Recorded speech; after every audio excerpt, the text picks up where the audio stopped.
Welcome to the Rehumanization Station. I'm your collaborator, Christopher Jones, aka Dr. X, and this podcast is an extension to my Flipping the Vibin brand, where vibers seek to transform narratives in society, education, sport, and a variety of the sectors like today in social work. Today we are starting season 2 of our collaborative Praxis series, so I'm excited, where we have our anti-racist viber named Ray Addai. How you doing with us today? How you doing? I'm fantastic. The sun's shining. Yes, that's good. Yeah, sun's shining, it's rare here in the northeast. But I'm good. How are you? I'm good. Thank you for asking. Okay. And now Ray is Black British with Ghanaian heritage, born in Newcastle, and works as the anti-racist practice lead in Durham County Council. So today it's going to be really cool because I was telling you before about how like a lot of my work is around more higher education, society. And I never really explored too much of the field in social work. So we've had a few conversations, and I'm excited to have you here today, and we can get more an idea of what racism looks like and what anti-racism looks like in social work. Okay, so now this is the part of the show where you and I just vibe and allow listeners to get an idea of your background and some of your personal interests, right? So, all right, what's your story, Ray? Like, tell us a bit about yourself, your birthplace, family, friends. Yeah, sure. So as you mentioned, born in Newcastle. Both my parents are from Ghana. My dad's been in the UK here since the early 60s. My mum arrived slightly later from Ghana. She arrived in the mid-80s, and they met in London. But prior to that, I mean, my dad came over here as a marine engineer for the Merchant Navy. Because in those days they recruited from the Commonwealth countries. So as you say, Ghana is a former Commonwealth country. So my dad arrived here, and you can imagine the 60s wasn't necessarily the most welcoming place, particularly for people that look like my dad in the northeast. But he settled here, bought a house, and there was a number of Ghanaians that were living in the northeast, and that's quite important, and I'll chat about that later on. So when he met my mum in London, he brought her up to the northeast and married, and then they had me, and then they had my sister. So when we grew up in the northeast in Newcastle, bearing in mind this was like the early 90s now, there wasn't many people that looked like me. So it was quite, although my childhood was good, was fantastic. I had a lot of friends in the schools that I went to. There was some difficulties, as you can imagine. But then I noticed I was about 6 when I had my first sort of experience of what racism actually was and what it felt like. Okay. But I remember at that same age noticing that a lot of my white friends had biological grandparents, biological aunties, you know, in and around their areas and in their families. And me and my sister Cassie, we didn't have that. So going back to the point about my dad being part of a Ghanaian community, they became my aunties, my uncles, my grandparents. That makes sense. Yes. Weren't biologically related, but there's a thing in many parts of Africa where if there's an elder person, they are your auntie, they are your uncle. And that's what I found. So that was quite an interesting experience. Going through school, it was tough. I mean, I did my best and come out with the grades that I needed to get, which was great. But you know, our West African families, there's a heavy focus on education. So there was times when my friends would come to the door, knock on the door. They would say, "Oh, can Ray come out and play football or do whatever?" And my mum and dad would be like, "No, he's doing his homework," and I would get so frustrated because my friends would be playing out or playing Xbox or whatever, and I was doing my homework, and my sister, she was doing her homework. But I guess, you know, in the end it paid off. But I suppose looking back on it now, those decisions I thought was my parents being awkward, but now I look back at it, I think they made some decisions predominantly to protect me and my sister, and obviously ensure that we did our best at school, because education was so important to them. And that challenge is, like, I know, like, a lot of the traditional script around African cultures or Black cultures that their parents aren't invested in kids' education. Correct. So it's important to hear that story as well. When you mentioned about your father coming to Newcastle, a lot of the Ghanaian community, and specifically, what do you know the historical origins, the reasons for that, and not like London specifically? Yeah, I think it's to do with the traditions and the history of the Northeast in general. So I think those that were in the shipbuilding or working on ships, such as my dad, Wall's End near Newcastle was massive for shipbuilding. So it made sense to gravitate to those places.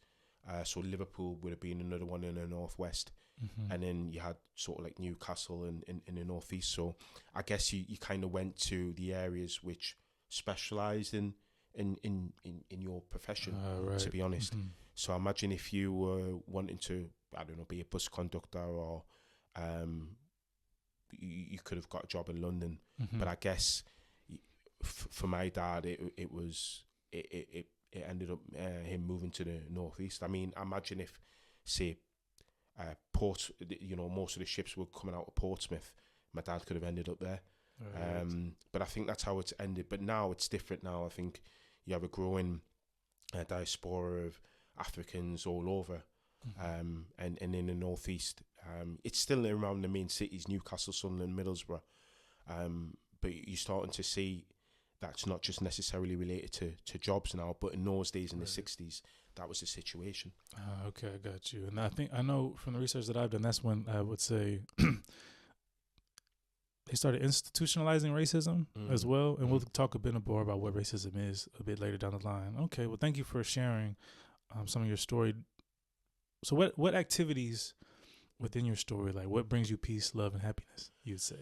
Because I know the work is it could be taxing, gratifying, and challenging, and at the same time, so what provides you peace, love, and happiness? Great question. First of all, I have to say my family. My family brings me a lot of love, a lot of peace, a lot of happiness, because I get a lot of joy from my daughter, seeing her every morning, and doing activities with her, activities that she loves, not necessarily that I love, and that's probably something that I've inherited from my parents. Okay. And some things that perhaps I haven't, if I'm going to be honest, but I think what shapes me an individual is I get a lot of love from seeing the joy and happiness in my daughter and my wife. I also like, I also like to keep myself sort of active.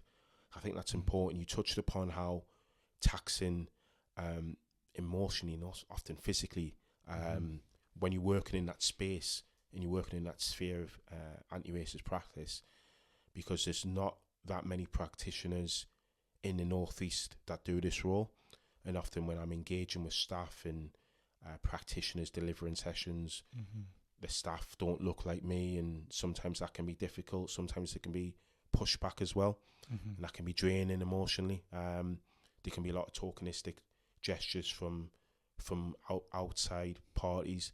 So I think sometimes it's I need to engage in activities which allow me to breathe, allow me to work on myself, and I find that through walking, I find that through cycling. I've got a gym in my house, so I use the gym quite a lot. Oh, that's good. But I like listening to music as well. What type of music? Who's a go-to artist or genre? But you? Oh, I like a range of music. I like because of my West African heritage. I like a lot of. I suppose nowadays you call it Afrobeats, like Zonto music. I like that. It originates from Ghana, West Africa, and I like that a lot. I like your old school R&B, not so much the new stuff now. Okay, like 90s or So I'm assuming you're a millennial. Yeah. I'm okay, a millennial. So am I too. I am too. Yeah. So when you say old school R&B, like who? What comes to mind? I like people like Ashanti. Yeah, I like sort of like the old school hip hop from like Dr. Dre. Okay, I got you. Yeah, that kind of stuff. Yeah, and I'm very similar. Yeah, but I also like as well. I like Afro house. So Afro house. Okay. Yeah. So I like house music, but Afro house is like house music with like some Afro beats underlying that, underpinning that. Okay. Do you know any artists that? Yeah. So there's a great South African DJ called Black Coffee. Black Coffee. Okay. Okay. Black Coffee. Cool. And the house scene in the Northeast is pretty big. The Northeast is pretty big for dance music and house music. So there's a lot of local DJs that have now become big that I like. There's a guy called Christoph. Funny enough, years ago I used to go to the same gym as him when he was just starting out. Really nice guy. Spoken to him a couple of times since. Okay. So yeah, they're sort of like my main sort of genres that I listen to. Afro house. All right, I'm definitely gonna have to try that out. Yeah, that's cool. Good, yeah. All right, and now, so you said like I know you mentioned your daughter, right? Yeah. So how is your daughter now? If you don't She's mind me 6. asking? 6. Okay. So is your daughter dual heritage? I'm assuming. Yeah. How, is that a growing population in the Northeast? Do you think, or how do you know? I would say so. And I would say so in the sense that it's not just the stereotypical dad is black and mum is white. Actually, I'm seeing a lot of children where their mum is black and their dad's white. Okay. And I think mixed heritage, not just among black and white ethnicity. I'm also seeing a lot of white and Asian. Yes. And also as in white and South Asian, white and East Asian. Sorry to interrupt, but as someone who does anti-racist work, right? I know, and this is still predominantly white space in the Northeast. Yeah. I know there's a few. I know I had a recent Viber whose daughter is mixed heritage, dual heritage, and as a father and as anti-racist lead, like what suggestions or what type of tips could you give parents or guardians that have to raise dual heritage children? Yeah. I would always keep the conversation about race and ethnicity open. No question from your child or children or family members should be classed as silly questions. Really, they shouldn't be closed down, because more often than not, it's not the child that you're having the conversations with. It could be family members as well, who are sometimes curious or sometimes may have views that are different from your own. Right. So I would always encourage the conversation in a safe way. Obviously, if you're speaking to younger children, make sure it's age appropriate. But I think it's important to encourage the conversation rather than closing it down, because that can lead to perhaps more harmful consequences later on down the line. But I'm a big believer in what my wife and I do with our daughter is she does come home and she does often say things such as, I'm a peachy colour, or I'm peachy brown, or how come everybody is white and I'm not, and how come mum you're white and dad you're black and I seem to be in the middle. So we just have gentle age appropriate conversations about why she looks like she does, why her hair is very different from her mother's. And I don't have much hair as anyone can tell, but when I did have hair, it was slightly different again. But obviously, both my parents are black, and my mum has lighter skin than my dad, and she asks questions, about where my parents are from and things like that, and where her mum's parents or my wife's parents are from. So we always encourage those conversations in our house, and that's good. We don't shut them down. I believe that's important. And maybe I'll ask you something about this later around the level of patience and how those conversations differ with children based on adults. Yeah. You know you know what I mean? Maybe we'll talk about that later, but okay. But thank you for sharing that. Yeah. You talked about family, but can you think of anybody influential, maybe outside of your family, that at different stages of your life that has been really influential to you as a person and your work that you do? Yeah. So, I mean, I suppose in the first stage growing up, outside, it was those individuals I was referring to earlier on, those those elders of the Ghanian community that had arrived around the same time as my dad, who had pretty much seen it all. And like my aunties and uncles, they were when my dad went away to work at sea, they would come around and help support my mum. So if my mum needed childcare, me and Cassie would go, and Cassie's my sister, we would go and spend time at their house. So they were quite influential because my mum could have very easily sourced white childminders. And I mean, she did at some stages, but I think the difference of spending time with these aunties and uncles, bearing in mind we weren't blood related to them, they still never let me forget about my roots and my origin. So that was quite important for me. So they were influential in that respect. And it was the same going to school. Going to university, those elders were getting slightly older now. And I was, university, you're independent, right? So I started to make friends who were sort of a similar sort of background to myself. And they became very influential. And one of those individuals is actually white British. But he became my best friend, and he's best man at my wedding. I was best man at his wedding, and he's godfather to my daughter, and I'm godfather to his cool. two children. So he's been a massive influence in my life. And I mention that because it's very easy to say, because he's white, that he wouldn't have that influence, but he does, because he always encourages me to think about things from a different perspective. So yeah, and also now, I mean, there's so many people that I look up to now, as in addition to the people I mentioned there.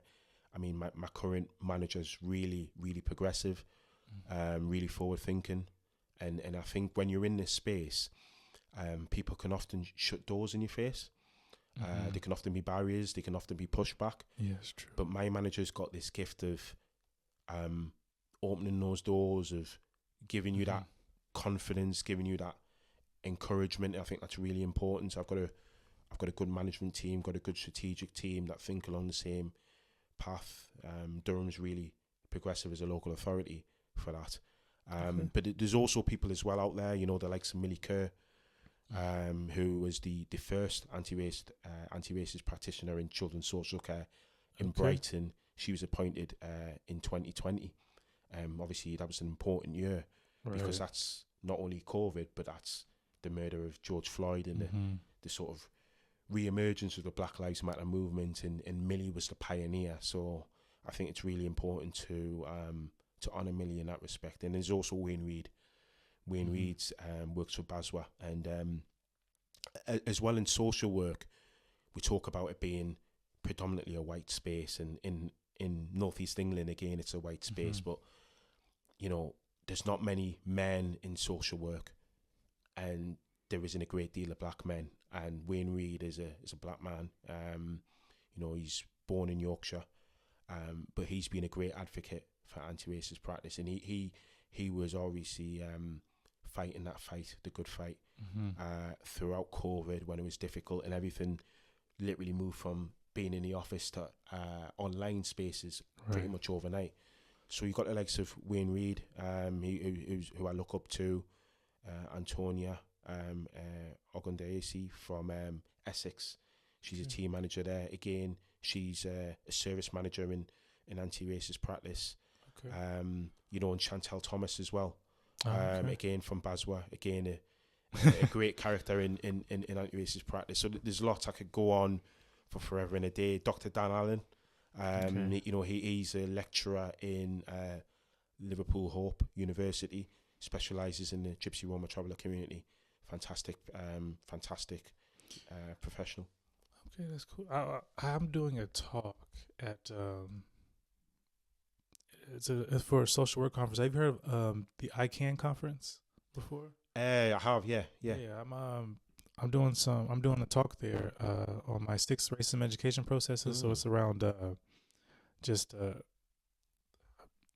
with each process, how each process I would say from primary school all the way to graduate career school. It's like there's different types of racialized experiences within that, right?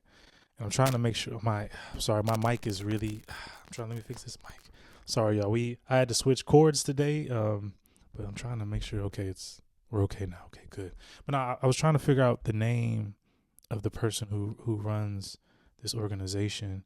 Just give me 1 second. Yeah, But it's important when we talk about social work and but what are some of the most challenging moments for you, would you say?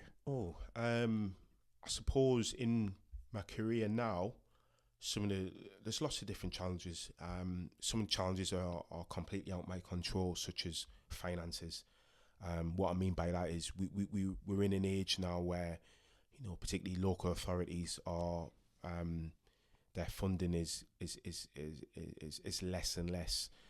So that's a particular challenge about how we can be creative with my role. Okay. When there's less and less finances available compared to when I first started as a practitioner, 2015, which is like 10 years ago. But there's also challenges in the area in terms of the political landscape. I mean, if you go back to July and August last year, you had the Hare Hill riots in Leeds, where there was riots in the Gypsy the Roma Traveler community. Right. And then there was also the riots in particularly in the north and the northeast, the race riots in August. That was a big challenge, but it also has a challenge in terms of how people think about my role. It's challenging because the rhetoric around my role is that it's anti-white. It's it promotes, it creates. I would say, well, I don't agree with it, obviously, but there are people, particularly on the right wing of politics, that say equality, diversity, inclusion work promotes substandard and creates a substandard in terms of employment, i.e. promotes people to positions that they have no business to be in. And I regularly break down that discourse when I'm delivering my sessions, when I'm doing my training. But unfortunately, there's a lot of people that subscribe into that narrative, which makes it particularly challenging because it's almost like they don't want to have the time to understand your work or your narrative. So that again can be a big challenge because that's a big national rhetoric. And how has Trump influenced that at all? Because I know in America it's DEI, but here it's EDI. Has the movement there impacted some of the progress or has it become a barrier here at all? Or great question, fantastic question, because I would absolutely say yes. The sort of emergence of Donald Trump and his stance against DEI, as they say in America, has impacted on how people see EDI over here in the UK. Particularly if you look at some of the political parties, they're jumping on Trump's sort of rhetoric and bandwagon. So that can be difficult because I feel as though we've made some progress in terms of anti-racist practice. But I'm a big believer in that, we can continue to overcome that.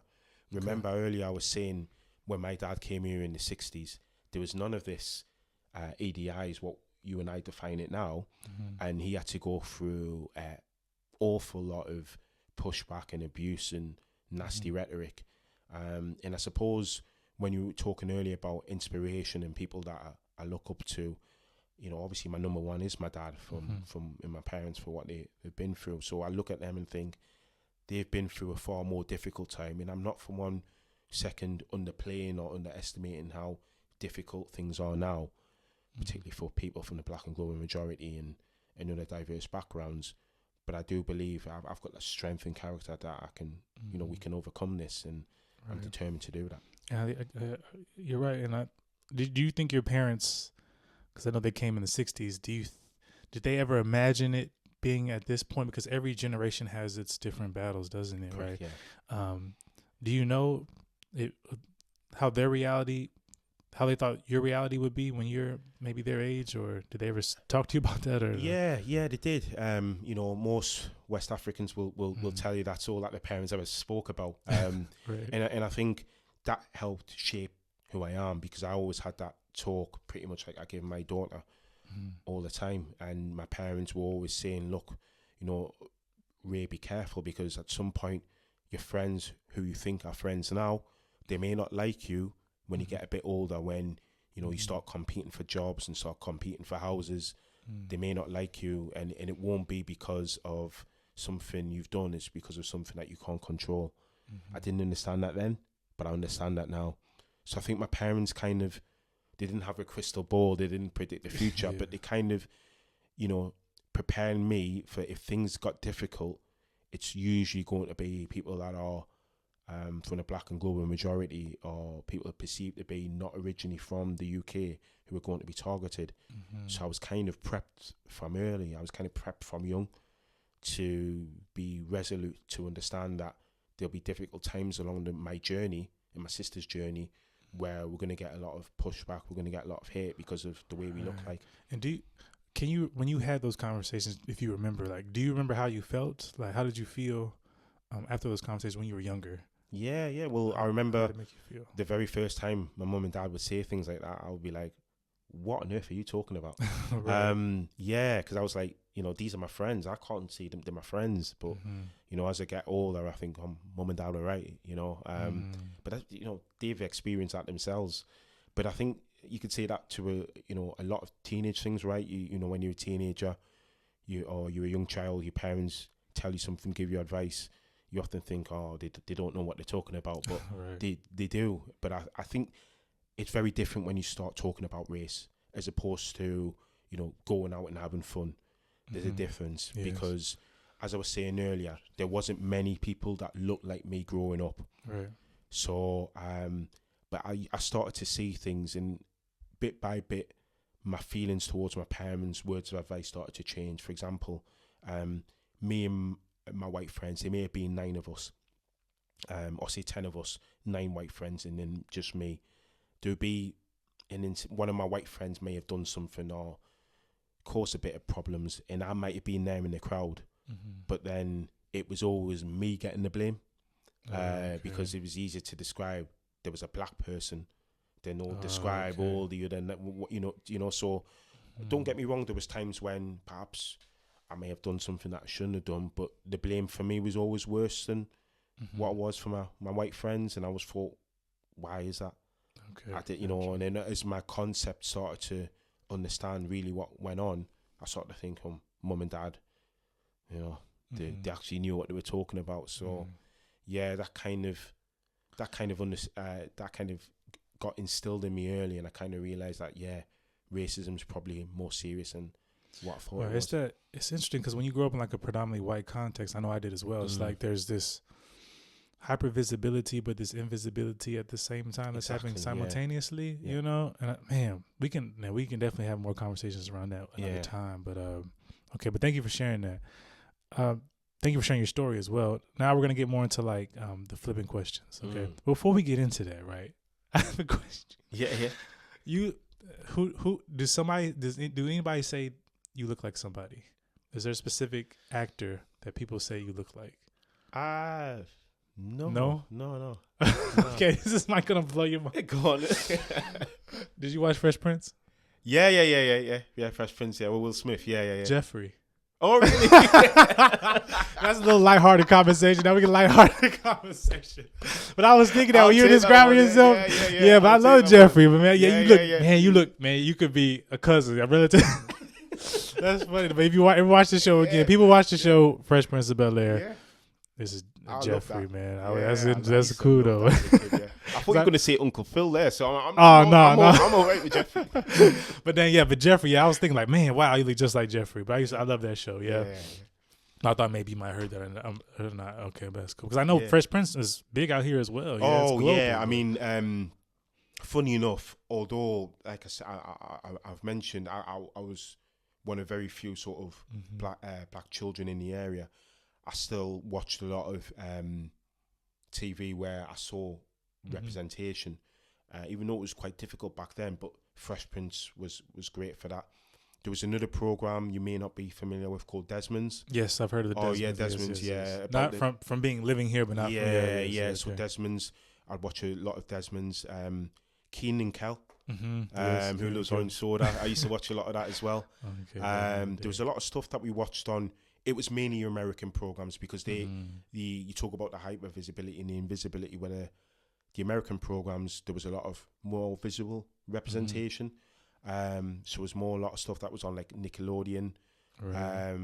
Even things like we used to watch like Hey Arnold. Yes, Hey that Arnold was like a lot more diverse than the equivalent programs that were in the UK at the same time.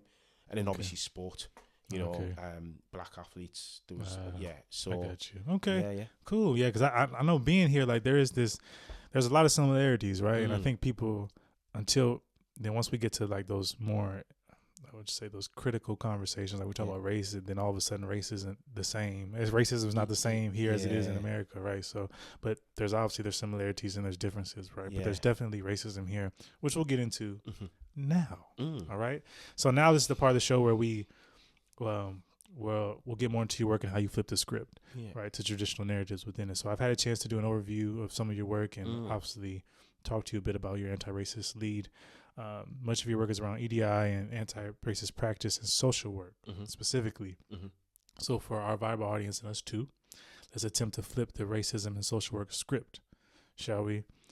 Now within these conversations, you know, a lot of like what I like to try to have a holistic framing when it comes to this stuff, right? So, but it's very important to understand the roots of what we're talking about. So if we're talking about racism specifically, what would be your definition of racism for our audience? Yeah, so my definition is the mistreatment and often maltreatment of people where one individual or one group of people is using power, because I think power is important in acknowledging the definition of racism, to exert their beliefs that their nationality, ethnicity, skin colour, beliefs on religion are better than another individual or another group of people.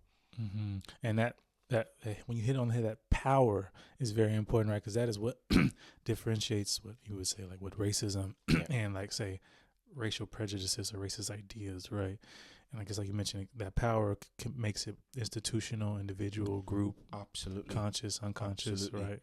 And that also determines why there's still structural racism about, if you look at, you know, the prison system in not just the United Kingdom but also in the United States as well, you know, the criminal justice system, and I deliver a lot of training in my sessions around how even in social work we can perpetuate white privilege and make our practitioners really understand what I mean by that and how we do that as practitioners. But I think power is so key, because often in the work that we do, we are disempowering families, and it's so important to understand that when you work with children and families, because by virtue of the legislation and the principles of the Children Act, we're supposed to work in partnership with families, and social workers are taught when they're studying for their degrees about anti-oppressive practice and about the concept of power. So essentially, I'm not teaching anybody anything that they've never heard of before or not come across. I'm just reminding people that we need to go back to basics and understand actually that we need to break down barriers. And when people say, oh, this particular community are very difficult to engage with, I say, no, they're not very difficult to engage with. Just there's been barriers put up because somewhere down the line is put on, it's overpowered them and made them feel isolated, made them feel as though they're not part of the community, they're not included. We're wanting to be inclusive, so we're wanting to break down those barriers. We're wanting to empower families, not disempower families. And that is everything from the language that we use, the methods that we use, our body language, the way we communicate with children and families from diverse backgrounds.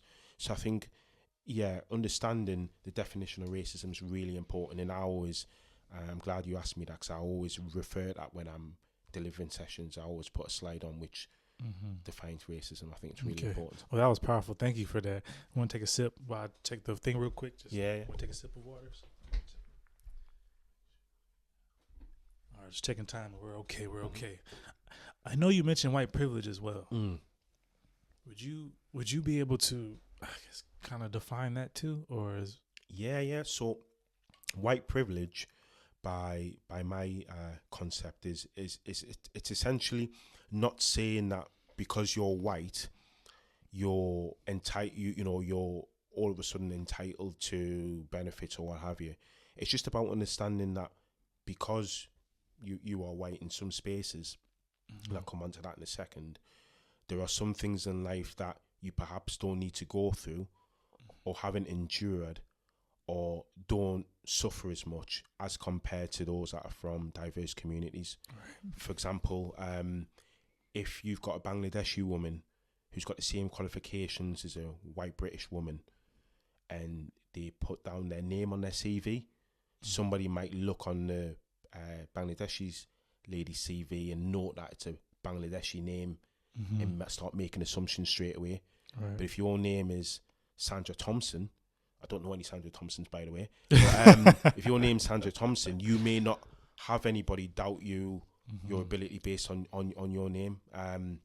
So it's things like that, because often people say to me, "Oh, Ray, white privilege has an impact on me." It's not true, because here I am, a white British person living in a council house, living in poverty, and that's where I make the sense of saying in some spaces, the color of your skin actually, it doesn't. I'm not saying it entitles you to lots of different benefits. What I'm saying is, there's some things that you don't have to go through, right. and because of the color of your skin, and that's just an example around sort of employment. Also, we talked earlier about the criminal justice system. We talk about you can look at, there's lots of research out there that shows when white and black people have committed similar crimes, the criminal justice system be more punitive on black people for the same. So you have to question, well, why is that? And when you look at outcomes in health and education, we talk about more black women are likely to die in maternity wards rather than white women. And we look at the rates of and the performances of black children as compared to white children and children from South Asian backgrounds. You definitely hit it on the head. Like even like the research, even for instance, it's come out now that the whole DEI in America. How they're trying to remove all that, in affirmative action primarily benefited white middle class women. And then when they talked about removing what was it? I forgot, some certain type of a DEI initiative. When it came out that it benefited 50+% of white middle class women and only 4% of black people. So there's this drastic thing now. I guess now there's Trump protests this weekend, and I know a lot of the black community are actually like, there's like this meme or like there's like this dialogue going on now that we're gonna sit this one back, chill out. And it's interesting how you say that, because there's like this level of when there is inequalities, it's there's more. It seems like it's more responsibility on us and more labor on us to try to do something about it. So for instance, they're asking where Kamala Harris is at when all this is happening. No one asked where previous vice presidents were at when certain things happening. Exactly. Well, all of a sudden, does the black woman have to come and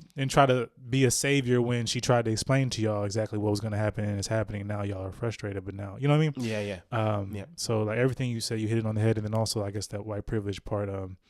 It's interesting how when we talked about culture and how when in this culture, it seems like when we think about privilege, it automatically goes to economics, right? And it goes to like, I am underclass. I'm in an underclass. I'm the working class.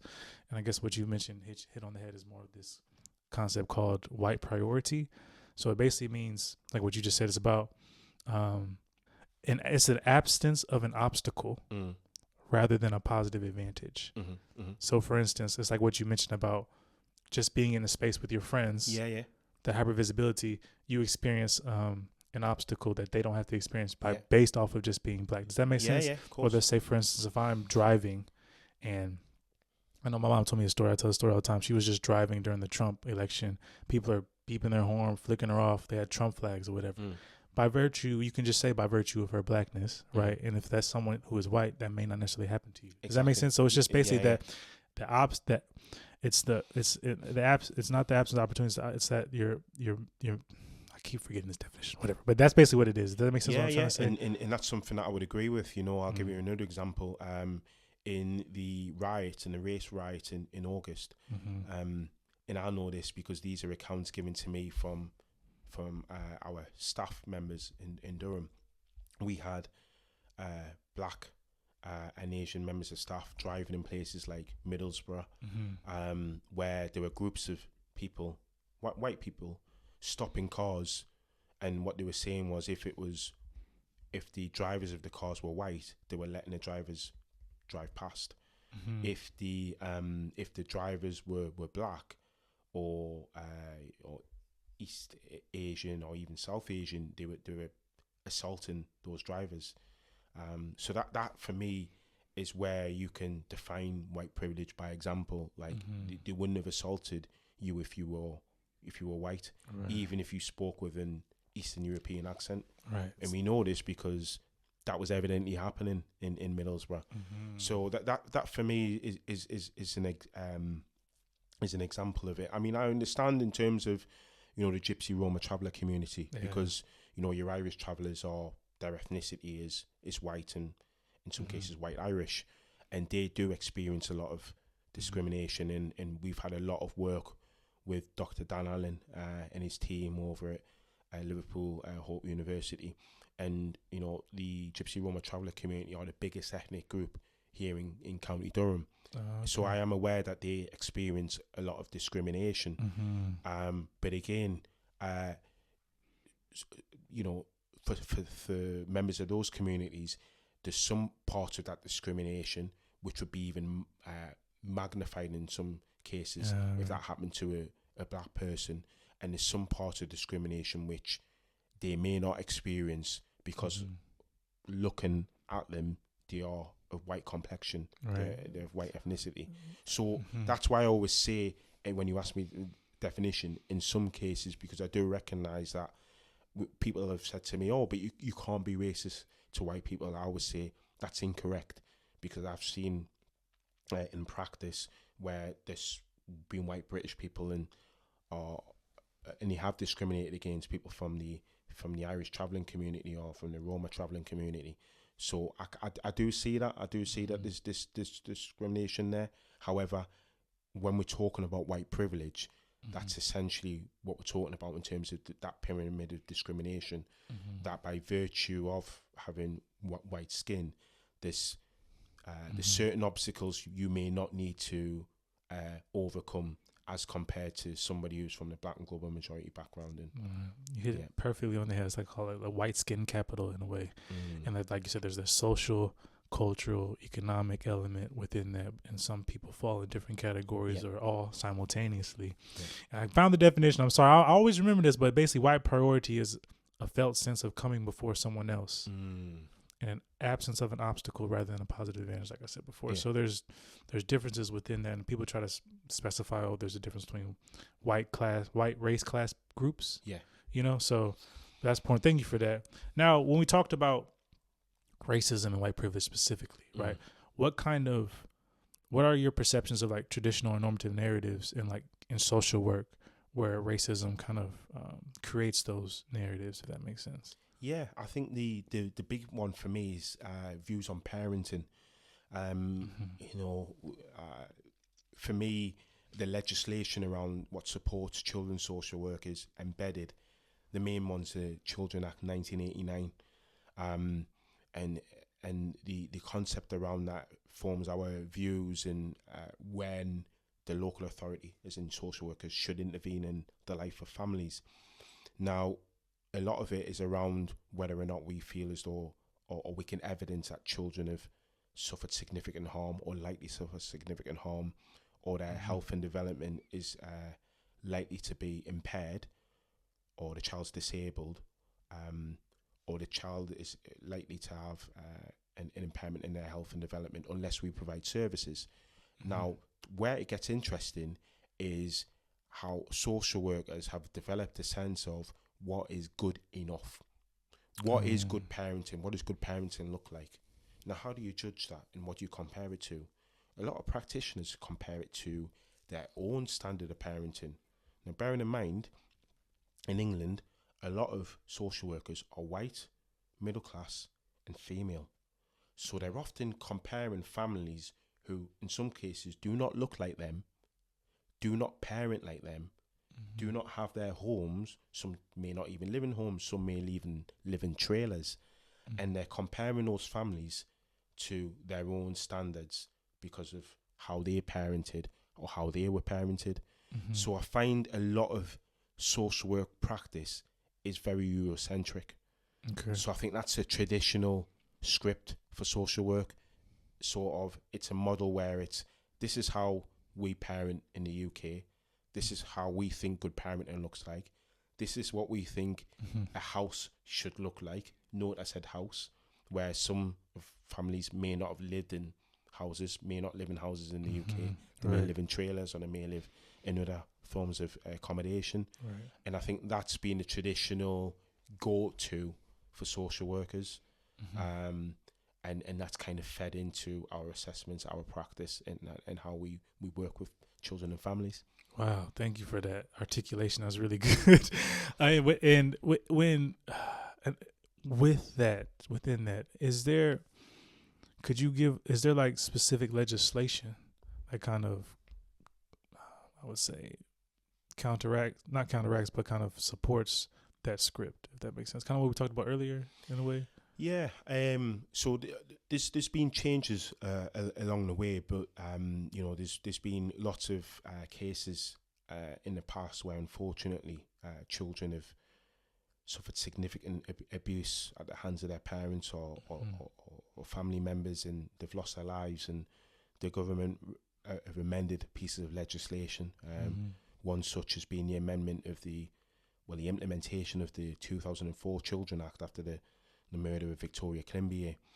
And when we spoke about earlier around the Children Act 1989, doesn't really lend itself to modern day families in the sense of the makeup of those. I believe, in my interpretation of the act, that it's based on the traditional concept of families, of having a mother, having a father, and then having a couple of children that live in the same house.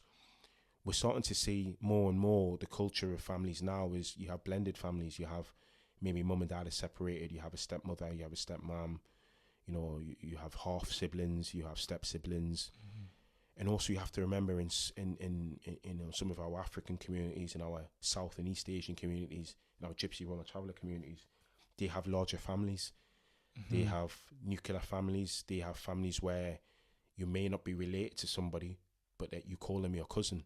You call them your auntie, you call them your uncle. And I think we're starting to move now towards a concept of kinship care, where previously in the past we would have said, who is this person you're calling auntie? Who is this person you're calling uncle? They're not really your auntie, they're not really your uncle. Talk to me a bit more about that. Explore that relationship a bit more.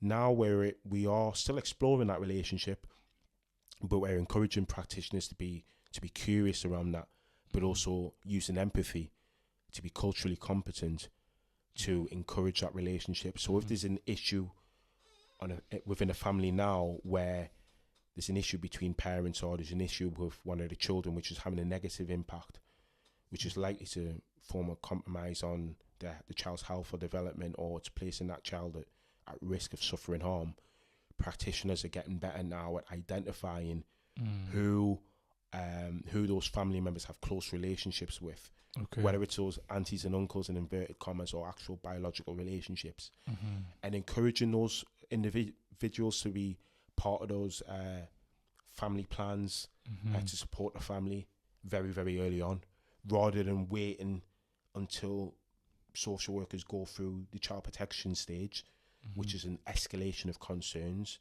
And if there's more worries, it goes through the court process, which may result in children being separated, in some cases permanently, from their parents, and in unfortunate cases siblings. We're starting to identify who are those family members earlier on, which I think is fantastic, particularly for our more diverse communities, because sometimes, unfortunately, the research says that children from the Black and global majority in the Irish traveller and Gypsy Roma community are overrepresented in our cared for population, and their outcomes aren't as good. is our white British children, and we see that, and later on in life, it's reflected in, in the mental health system, the criminal justice system, the education system, and the employment system. So we're starting to make some changes, and the government's starting to really push some work around the kinship care. Started to release some guidance. There's been some guidance around that. And I was at a launch a couple of weeks ago of my assistant director of children's social care, head of children's social care, Rachel Farnham. We went to the launch of the Children's Safeguarding Practice Review Panel. They released a paper called it's Silent Race, Racism and Safeguarding Children, which was effectively looking at what practitioners, what local authorities can do better to support children where unfortunately they have experienced harm, but they are from the black and global majority background, and being confident to talk about racism. I think that's another thing. Some practitioners have been so uncomfortable talking about racism, they've not wanted to even discuss it in the assessment. They've not even wanted to discuss the nationality or the ethnicity of the family. Right. So part of my role, which was newly created in Durham, was helping people become comfortable with the uncomfortable. So helping people, encouraging conversations around culture and ethnicity, and helping practitioners relax around that, if I want to be informal, around that, and not be so nervous to talk and ask questions about race and ethnicity. I think that's the other thing we've seen in a lot of the research around race and ethnicity in social work. Practitioners who, like I mentioned earlier, are more often white middle-class women, are a little bit frightened to talk about ethnicity in case they get it wrong, or in case they get called racist. So a lot of my work and my role is helping people just have more confidence and ask the right questions.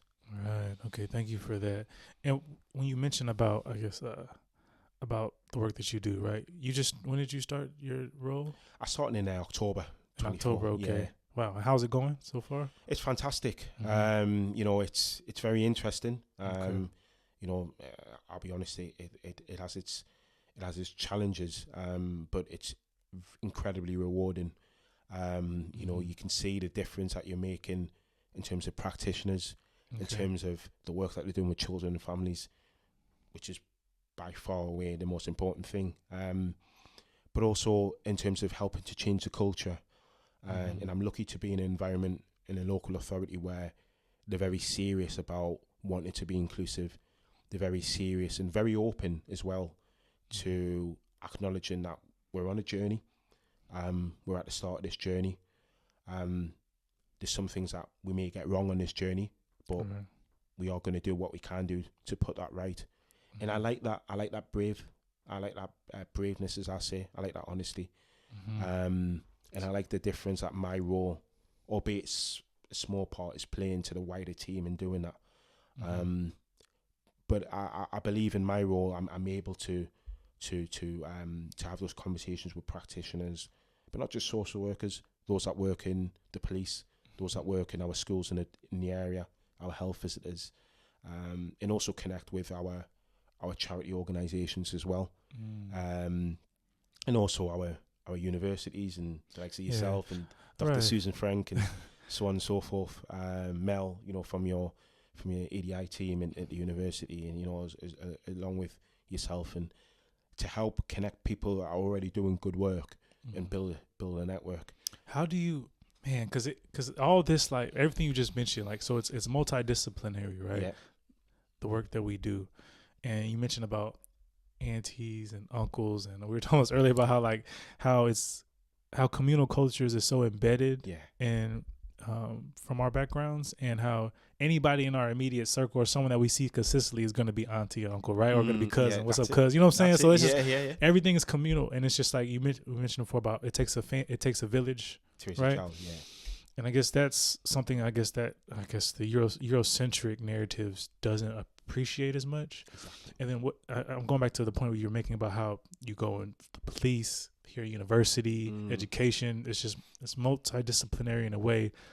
And again, that's communal, right? Is that not Does that make sense? What I'm trying to say? So Absolutely, right? And absolutely. how do you feel about that? I guess 'cause as far as like this whole, you said network, but it's like a familial, like it could be like a family network as far as when it comes to addressing these types of I guess this type of practice, right? When it comes to racism specifically, or just inequality in general. And I mean, that's a great point, because, you know, I talk a lot about relating our practice as social work to the theories that we learn at university.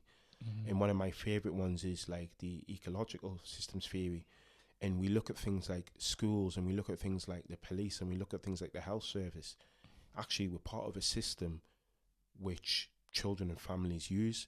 So we should really be consistent in the message that we're getting out there around anti-racist practice. So we should all be using the same language. We do that quite well in a local authority such as Durham. You know, we are very strengths-based in terms of the work that we do with children and families. So we really, really focus in on the strengths, because there's strengths in all families, even those which we think are really risky and really, really worrying. There's always a strength, even if it's just one. There's a strength. So because we've adopted what's called the science of safety model, which, interestingly enough, we talk about Eurocentric. That's been adopted from Australia. So we're kind of decolonizing social work. What did you say that was called again? Sorry, the science of safety. Science of safety. Science model. of safety framework. So we're decolonizing social work, and I'm kind of using my role to kind of help change the thinking of our partner agencies, like you said, multidisciplinary, because it is sort of familial around the work that we all do. We're all working with the same families, but we should all be working in an anti-oppressive way to help understand the sort of intergenerational trauma that racism can cause. Right, that's a good point. Yeah, because like you said, because the work I do in education, like I can, the work that I do within that field can make me imagine or have like more of a, I guess you could say, I can be more familiar. Well, if I'm familiar with that, then I can kind of get a grasp of social work. Does that make sense? It can be a different. Some approaches are different, but it's once you have that grassroots, like you said, the definition of racism, and all, you know what I'm saying, and how and white privilege and all those different methods like intersectionality, you can kind of, it really becomes a bit easier to digest once you have those initial uncomfortable conversations to be comfortable, like you said, right? That's very important. Like all families fight, you know. So that's what that's the thing, right? I mean, not all, but I don't want to generalize, but most families disagree and try to figure things out. And when we talk about families, we talk about England specifically.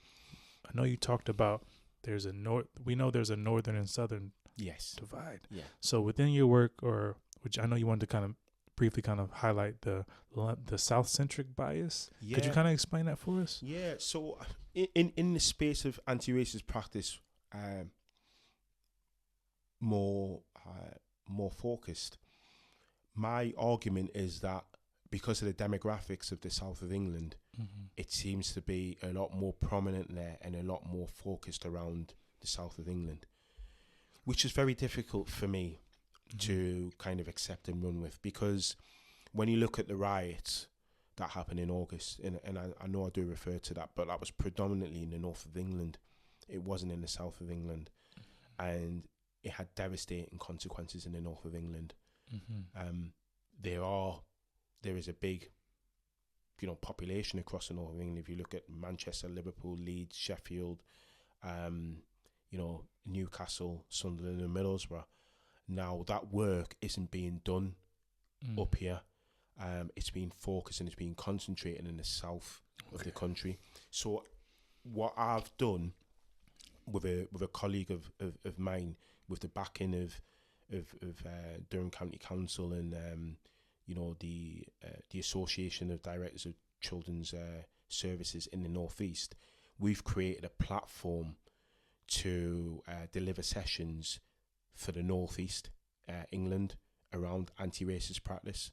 So we've created anti-racist champions, which I'm really, really proud of, because that's my way of saying, okay, there isn't a movement in the North. I could have easily said, let's just go to whenever there's a conference, let's just go to one down south and just rest on that laurel.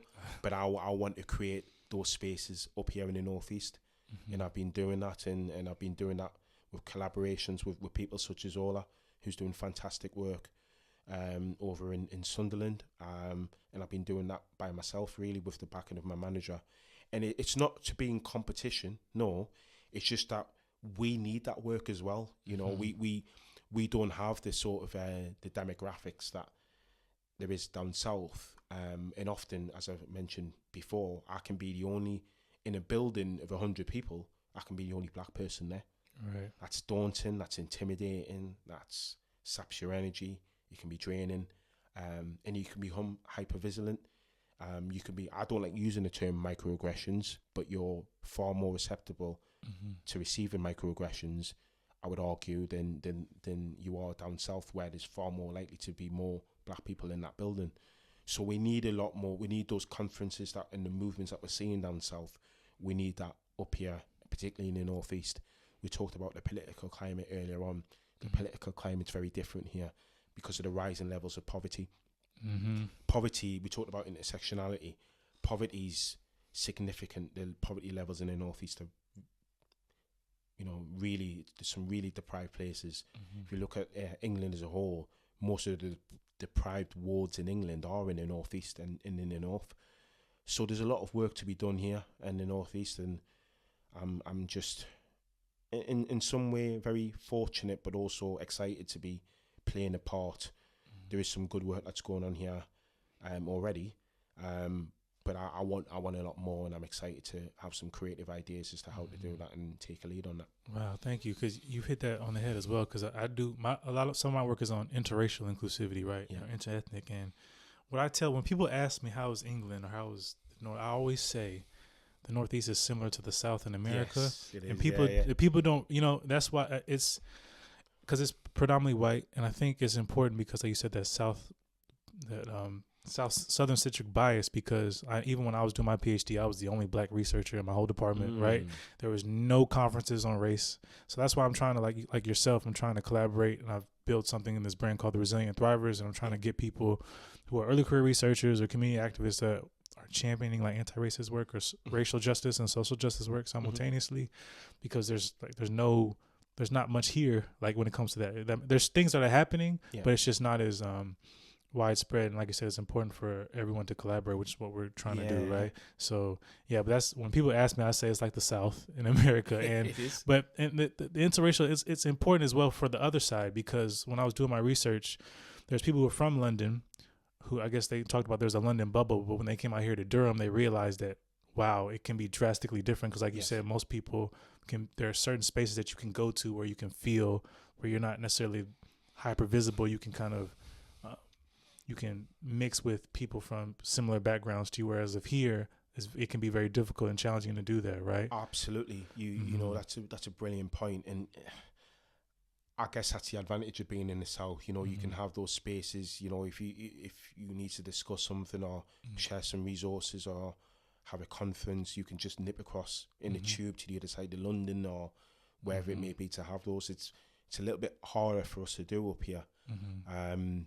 I am confident that we will get there in time, and we will get there. And I'm very. It's one of my ambitions to sort of create a big space, and I'm kind of doing that in a minute with the anti-racist champions. Right. They're obviously in social work, but I would like to also create a space for those who are championing anti-racist practice and social justice. Not necessarily just in social work, though, in education, in housing, you know, and I'm doing a lot of that collaborative work, and I think it's important that we do that, because it does have great outcomes for inclusivity, but also great outcomes for our children and our families that we're working with. Man, it's really good, man. I'm losing the questions, but this is really, I think you kind of hit some of my questions on the head.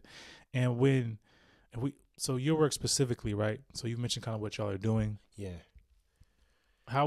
Could you share a particular moment in your life that you consider like a turning point for the work that you do? Oh, if that makes sense. Great question. A turning point. Well, it was probably for me.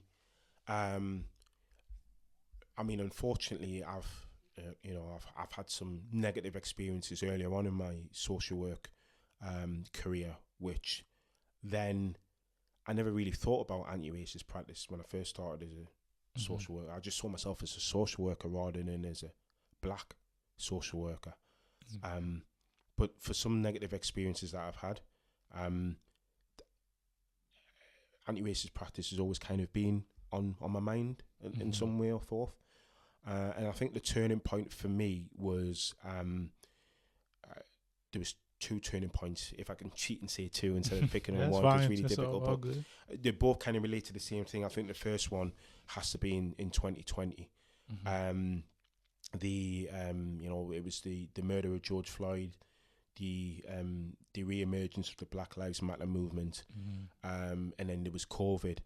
And Durham County Council, we created a staff network to support our black and global majority employees, because we recognised earlier on that, they didn't really have anybody to share their experiences with, in terms of, we talked about how isolating it was to be a member of staff in Durham from the black and global majority, when you're in spaces and in buildings where people didn't look like you, and then you were working from home. And don't forget, in COVID, there was a lot of people on the TV, or it was on the news a lot, I should say, where there was reports of black and global majority nurses and support staff dying from COVID. So it was a really difficult time. So I joined the staff network, and then within a few months I became the chair of that staff network. Okay. I think that was a big turning point for me, because I am still the chair of the Race, Equality and Diversity Network in Durham, which I'm still really very proud of and privileged to hold that position. And that enabled me to kind of channel my negative experiences around racism and turn that into a positive, and channel that positive energy, because I wasn't just thinking about myself, I was thinking about other people, and I was thinking about how I can use my negative experiences to make it a safer space for our black and global majority staff. And then obviously the next one was the August riots, because that happened just before I started my job. Cool. So it was almost like a baptism of fire, really.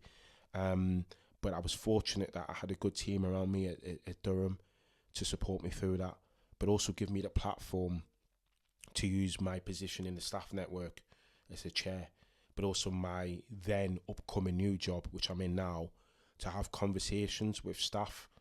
I was given a wide audience, like 200 staff on teams, 150 plus on teams, to kind of talk and share people's lived experiences of racism and make people more aware of racism. That's a good amount of people. Yeah, so those were the two big turning points for me in sort of like my career regarding anti-racist practice.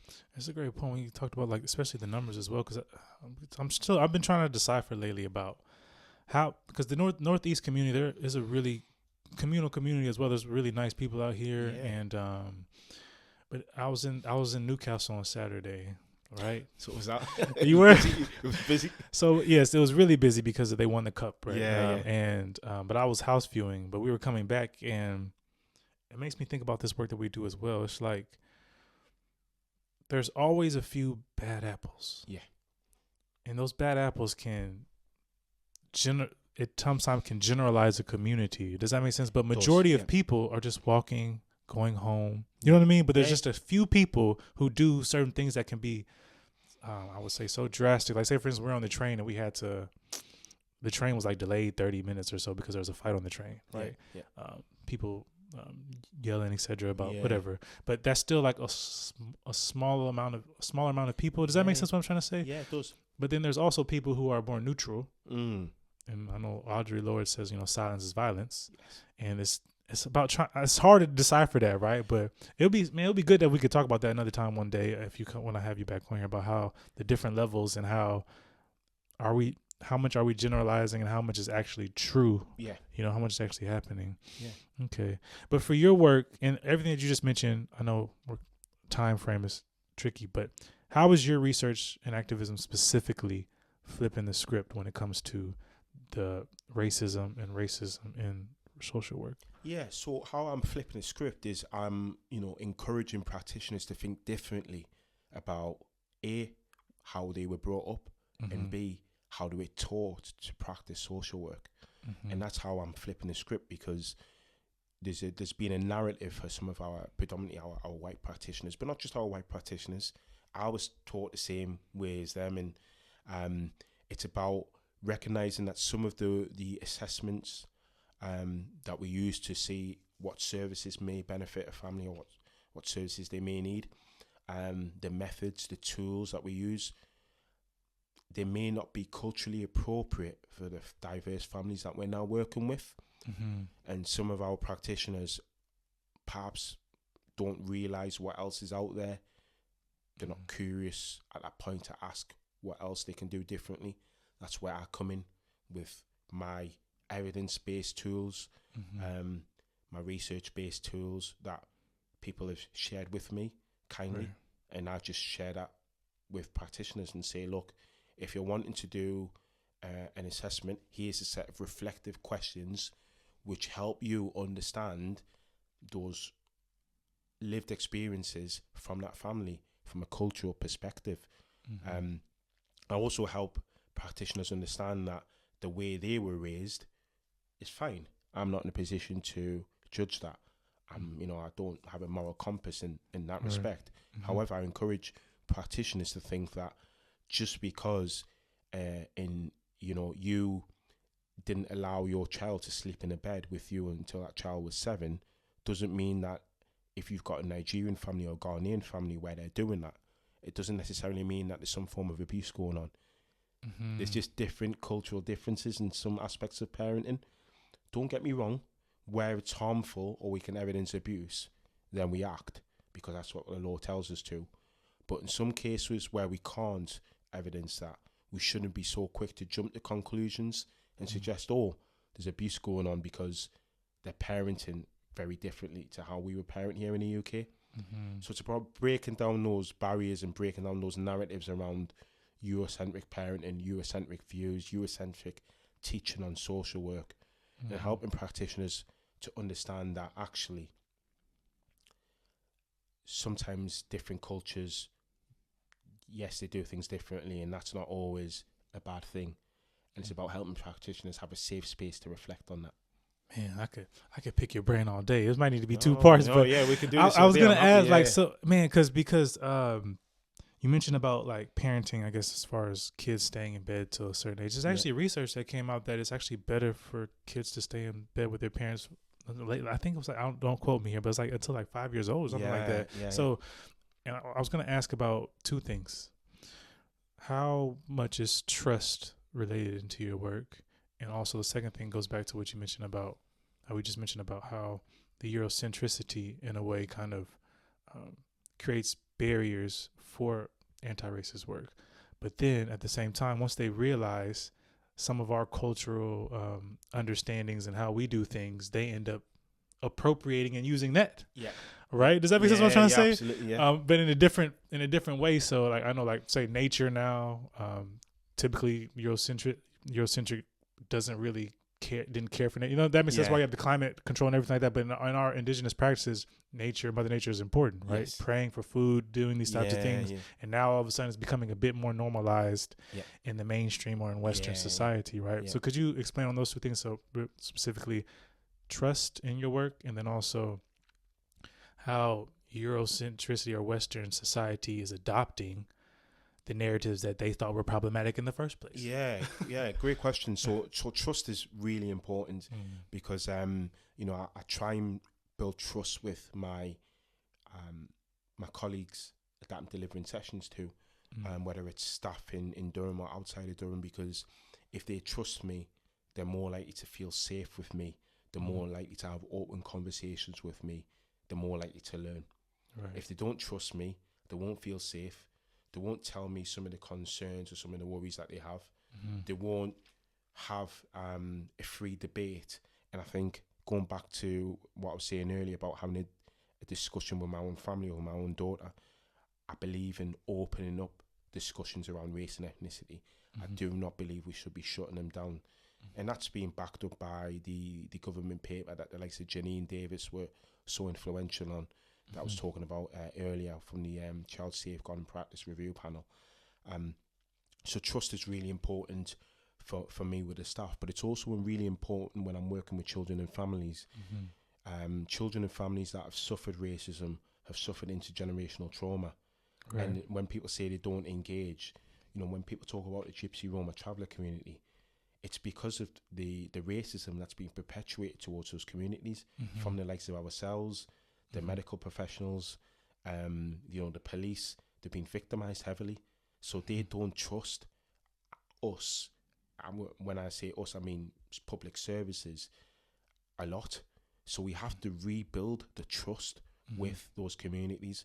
So trust is doubly important, and a lot of the work I do is helping to, you know, we talk about restorative practice and restorative harm. It's about rebuilding that trust. You know, let's sit down and have a mutual conversation where we say we recognize that we've caused that community harm. It might not be in us personally, but we recognize there's been harm caused. What can we do to put that right? It's about being empathy and being authentic, not doing it from a tokenistic point of view. And also in relation to the Eurocentricity and adopting of indigenous practice. I mean, I can go on all day about that. I mean, I spoke about science of safety, you know, where in the United Kingdom, a lot of our local authorities and our children's services, children's social care departments, they've adopted approaches from different countries. So science of safety's come from Australia. You've got family group conferencing has come from New Zealand. Even the adopting of other approaches. So in central and southern parts of Africa, you've got the concept of Ubuntu. You've got some of the Maori practices again in New Zealand. You've got some of the Hinduism principles we've adopted.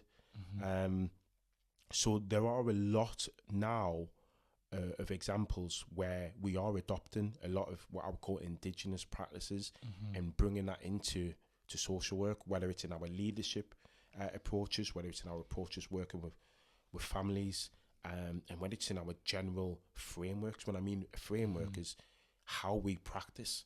So in Durham, we've got a wonderful framework, a practice handbook. So essentially, it's like I don't want to use the term dummies guide, but if you're new to the area, if you're new to the local authority and you want to know how to practice and how to be a social worker, a children's social worker in Durham, you read this handbook. It's really good. It's really detailed. Okay. It's strengths based, and it's underpinned by science of safety. But what I like about it is in the new edition, there's going to be lots of talk about anti-racist practice in there, and it's just an example of Durham as a local authority being progressive and bringing in these different indigenous frameworks and indigenous practices and approaches and adopting that. So that is quite, you're starting to see that more and more. It's not as common as I would like, but we're starting to see that more and more, and I'm happy with that. Well, that's good. That always leaves me with the question with, what are British values? What are Eurocentric values in the first place? You know? Well, it's like democracy, maybe. Well, it's interesting, but I mean, Europe wasn't the first,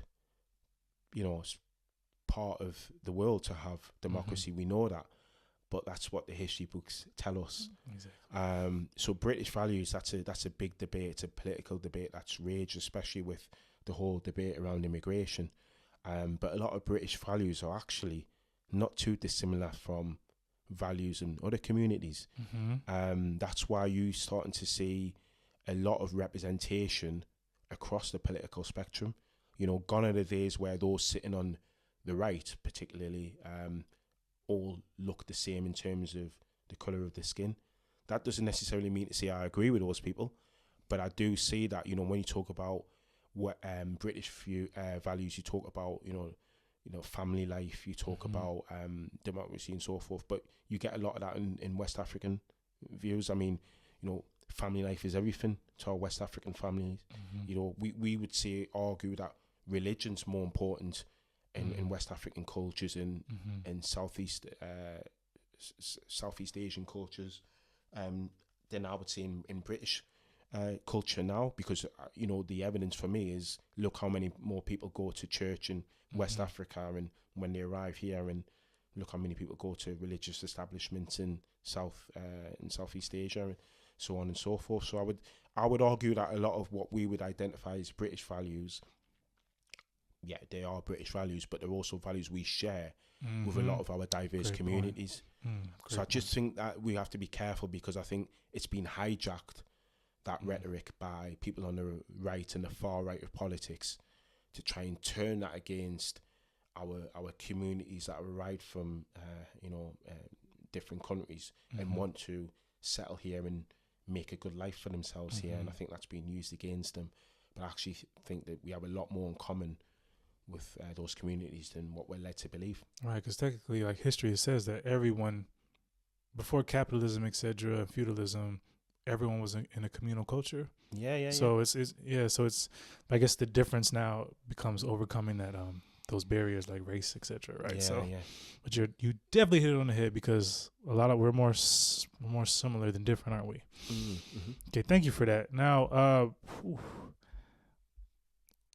where do you see yourself and your work leaving a lasting legacy and positively impacting others? Great question. In terms of leaving a legacy, I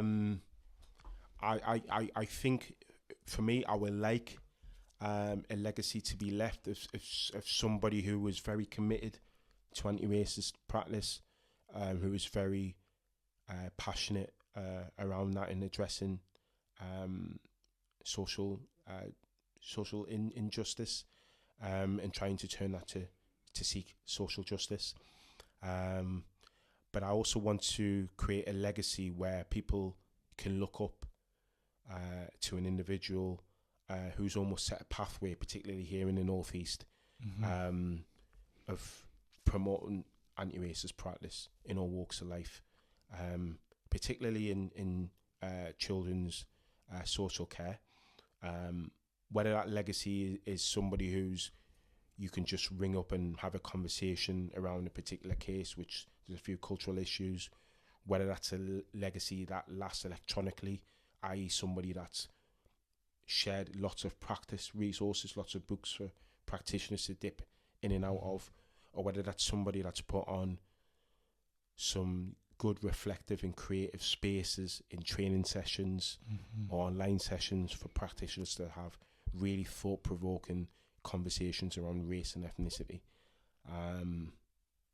Those are the type of legacies, and that's a positive sort of impact that I want to be having as a practitioner. Thank you. Very powerful. Thank you. Now, we're going to get to more of the concluding part of the show. Yeah. Where, Ray's going to offer us insight on rehumanization, right? For the rehumanization station. Now, first question would be around, if you could reflect on your journey thus far, what do you know now that you wish you knew before?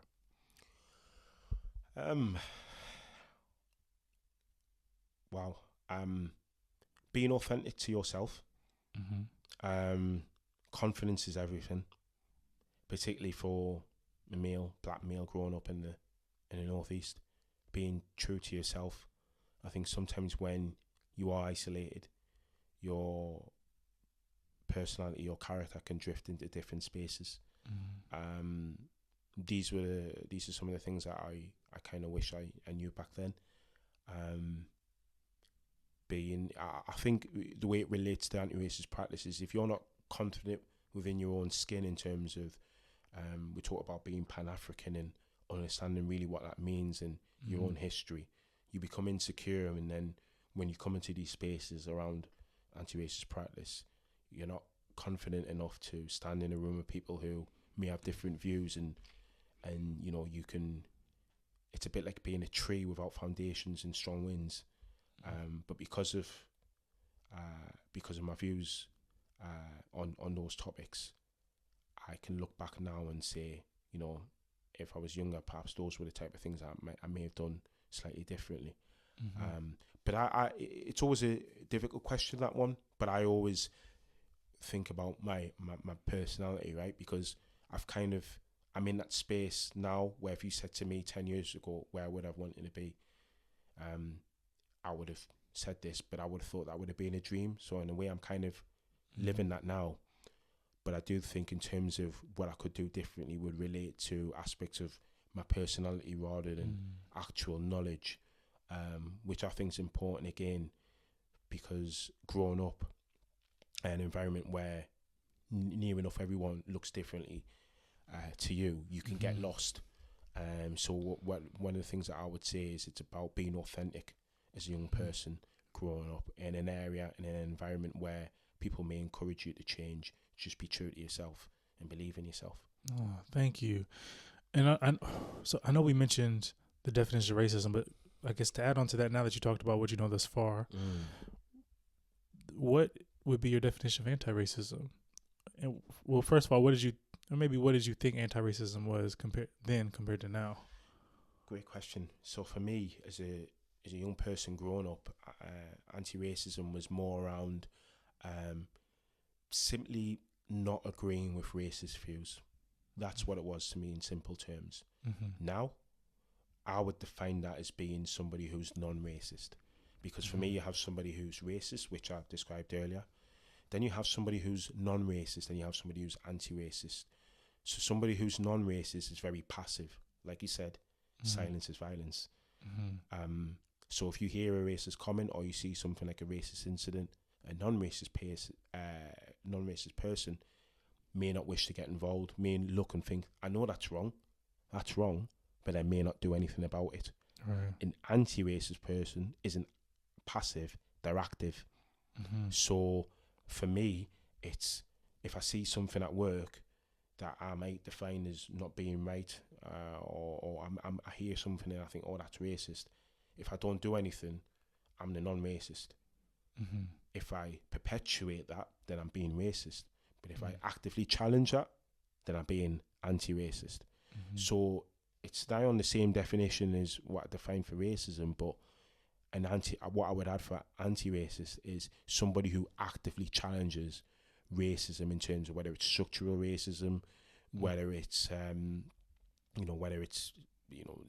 racism, verbal racism, interpersonal racism perpetuated through our practice. Thinking that okay, we're going to treat this Gypsy Roma family the same way we're going to treat this white British family, and not recognizing that they've got different needs. And anti-racists would challenge that and ask the question why.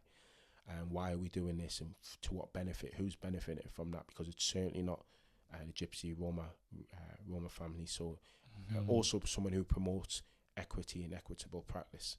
Right. Okay. Thank you. Amazing. I love that. That was cool. It's always good to hear someone else's perspective around that definition. You know. Yeah. It's important. Like you said, there's a difference between being anti-racist and non-racist, right? And like you said, there's a difference between and hopefully within the next generation, people can be more empowered to be anti-racist, right? Absolutely. Because you mentioned about that sometimes disempowerment, and depending on what culture you're in. But yeah, I guess that's important as far as the departments you're in, the workplace you're in, what type of culture are people willing to set, you know? Okay, well, thank you for that. Now, last question. You ready? Yeah, I'm ready. I'm ready. Okay, so like I said, today it's been an amazing episode. We've talked a lot about racism, anti-racism, white privilege. We talked about the differences between white race class groups. We talked about social work and the differences between the South-centric bias and the northern bias. We talked about being hyper-visible in a predominantly white context. Some of your experiences and how you navigated that, and how you use your work now to champion anti-racism and allow people to be their authentic self. Now, what does rehumanization look like to you? I love that question, because rehumanization to me looks at reconnecting the human form of social work. So when you look at social work, it was based on charitable values, in the 19th century, so late the 1800s. And as time's gone on, social work has become more and more of an administrative task. It's been a lot more around paperwork. It's been a lot more around processes as legislation's developed. As I mentioned before, serious incidents have happened to children, and the government have tightened up processes. What that means is more bureaucracy, Mm-hmm. more red tape, social workers spending less and less time with children and families. Mm. What that means to me is that we've lost that humanization, in the sense that we're no longer connected to the families in our communities. We see that in terms of anti-racist practice. Our practitioners don't really understand some of our diverse communities. So rehumanization, to me, is reconnecting our practitioners to our communities, spending more time with our communities, understanding their needs, communicating with them a lot more. What that looks like in practice for me is having sessions where the practitioners are sharing their views on that, helping them engage with and be more culturally sensitive to our communities and their needs, and then helping our children and families understand that this is the work that we're trying to do with our practitioners. For me, it's almost like a mutual understanding. And I think when you've got community cohesion like that, when you've got practitioners in the community and they're in sync with each other, it leads to better outcomes because it reduces the barriers. Children and families no longer feel oppressed, no longer feel disempowered, no longer feel afraid of public services. And public services staff are no longer making negative assumptions of people from diverse communities. They're no longer escalating concerns, worries and risks unnecessarily of those communities, because they better understand the needs of the families in those communities. So that's what rehumanization looks like, and that's my interpretation of it. Okay, thank you for that. So basically, it's around reconnecting communities and just developing a mutual understanding so we can all be empowered. Really.